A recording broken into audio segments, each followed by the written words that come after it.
தற்போது அண்மை செய்தி.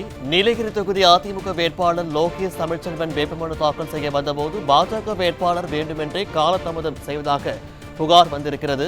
வேட்புமனு தாக்கல் செய்வதற்கு பாஜக வேட்பாளர் எல் முருகன் வேண்டுமென்றே காலதாமதம் செய்வதாக புகார் வந்திருக்கின்றது.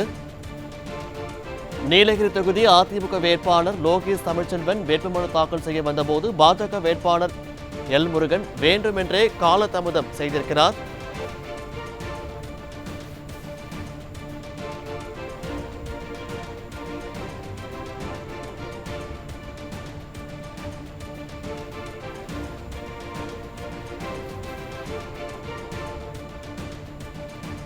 நீலகிரி தொகுதி அதிமுக வேட்பாளர் லோகேஷ் தமிழ்ச்செல்வன் வேட்புமனு தாக்கல் செய்ய வந்தபோது பாஜக வேட்பாளர் எல் முருகன் வேண்டுமென்றே காலதாமதம் செய்திருக்கிறார். இதனால் அதிமுகவினர் சாலை மறியலில் ஈடுபட்டு உள்ளனர். இது தொடர்பான விவரங்களுடன் செய்தியாளர் ஆனந்தகுமார் வழங்க இருக்கிறார். வணக்கம் ஆனந்தகுமார், விவரங்களை பதிவு பண்ணலாம். வணக்கம் பாலாஜி. நீலகிரி நாடாளுமன்ற தனி தொகுதியில் அதிமுக வேட்பாளராக போட்டியிடும் வேட்பாளரான திரு லோகேஷ் தமிழ்ச்செல்வன் தனது வேட்பு மனுவை இன்று நீலகிரி மாவட்ட ஆட்சித்தலைவர் முன்னிலையில் தாக்கல் செய்தார்.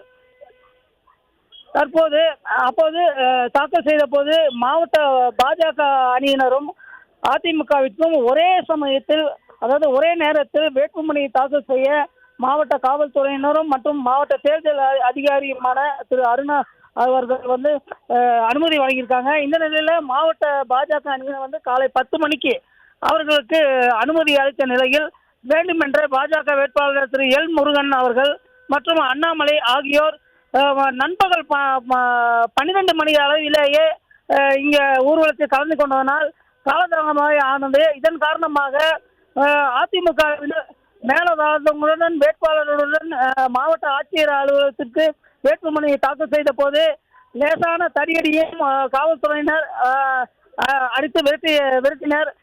இதற்கு காரணமாக பாஜகவினரும் வேண்டுமென்றே திமுகவினரும் வேண்டுமென்றே தொண்டர்கள் மத்தியில் புகுந்து கலவரத்தை ஏற்படுத்தியதாக கூறப்படுகிறது. இந்த நிலையில் வேட்புமனுவை தாக்கல் செய்த பின்னர் அதிமுக தொண்டர்கள் அனைவரும் சாலை மறியலில் ஈடுபட்டு கொண்டிருந்த போது மாவட்ட காவல் கண்காணிப்பாளர் திரு சுந்தரவடிவேலு அவர்கள் நேரில் வந்து அதிமுக மாவட்ட கழக செயலாளரிடம் மன்னிப்பு கோரியதை அடுத்து சாலை மறியல் கைவிட்டது. பாலாஜி, விவரங்களுக்கு நன்றி ஆனந்த்.